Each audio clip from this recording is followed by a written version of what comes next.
Welcome back to the next episode. Sorry it's been a while. I've been doing a lot of different things. I've done this shelf for the 3D printer, recycling some steel from work. So it sits there nicely, isolated from the workbench. And I've also finally got the Micro Swiss direct drive full metal extruder and top end installed. And I've been having pain in the arse with these prints. I've been doing EP5 for the next tool. We'll get into this soon.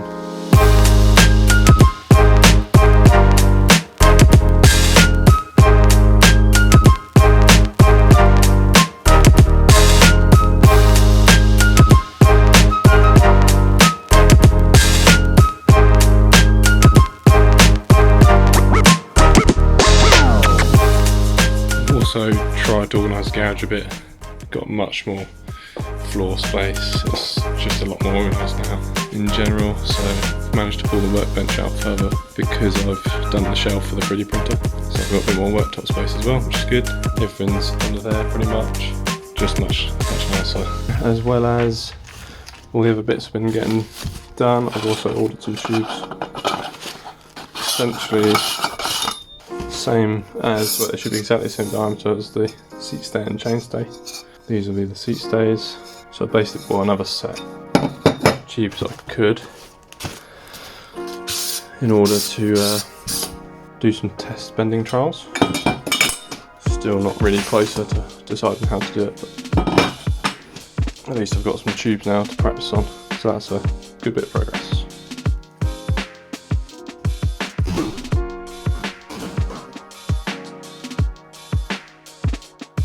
So on to the next tool. I've decided to go for EP5 because it's more slippery.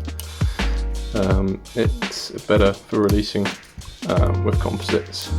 So I haven't tidied this up yet. It's still a bit messy, still got the brim around it.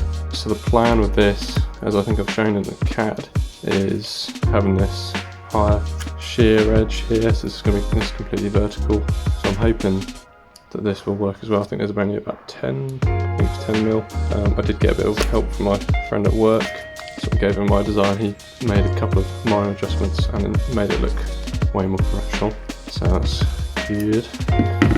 This is where it went wrong. I mean, you can't see there were two bits that also failed, so let's gloss over that. But I kept getting, the printer kept blocking, clogging up, and so I think that was partially because it was just the old Bowden setup. That's why I upgraded that high end and direct drive. Yeah, this print failed at that level, which is annoying, so I basically measured exactly where it's failed, sliced the model and printed the remainder. So what I plan to do now is just bond these together as good as I can, and then I'll probably need some post finishing just to smooth that bond. Now, these have been really post finished yet anyway, there's lots of stringing and bits still left over to deal with, so we'll get onto that after it's bonded. Line it up as good as possible. Super glue on it, there it is. Got super glue. So I'll probably use epoxy, but then also super glue to try and tack it in the right place. And then the epoxy will go off eventually.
So I've got this all bonded up now, as good as I could.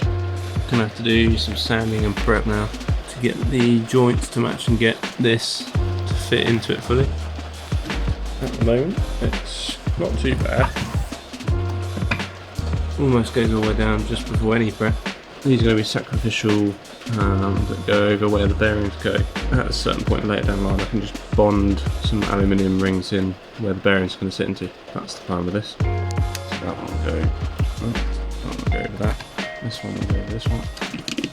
And this little one is going to be where a crush washer fits, where the M8 bolt goes on that one. So I've given it a bit of sanding, cleaned it up a bit, and it fits together now.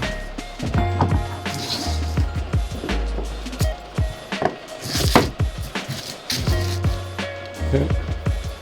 Pretty good fit. Don't want to go too much more because I'm worried that I might just like change the form and shape too much and it might not work. So we'll run with that, mould apart and see what happens.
This is the finished part.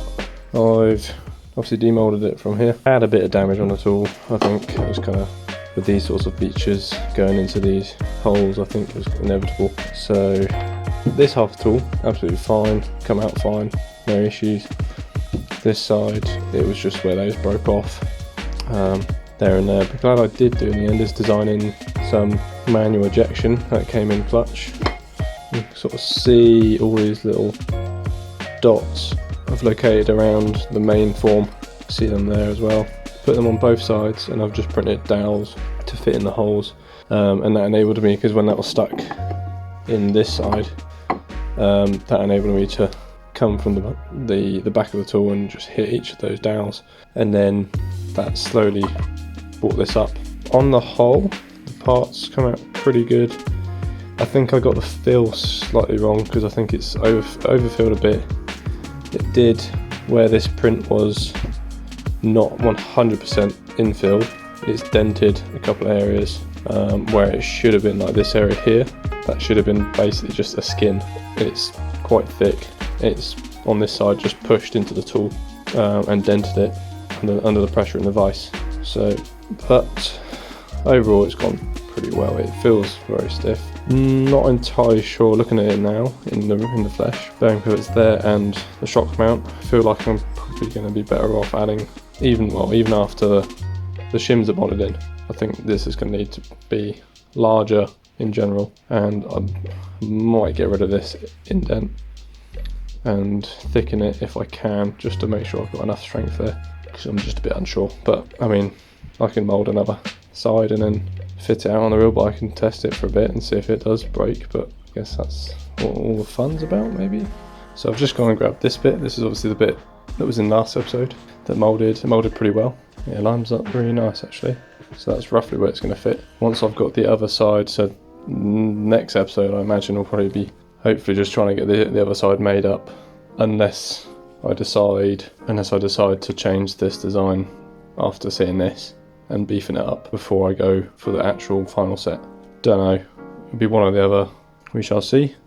What I'm hoping to do, in order to get the various shims here turned up, and also on the main fixture, not those, on the main fixture I'm hoping to get all sorts of bits turned up on a lathe. I've been looking on second-hand like tabletop lathes, and that would be really good if I get one of those. I'll catch you next time. Peace.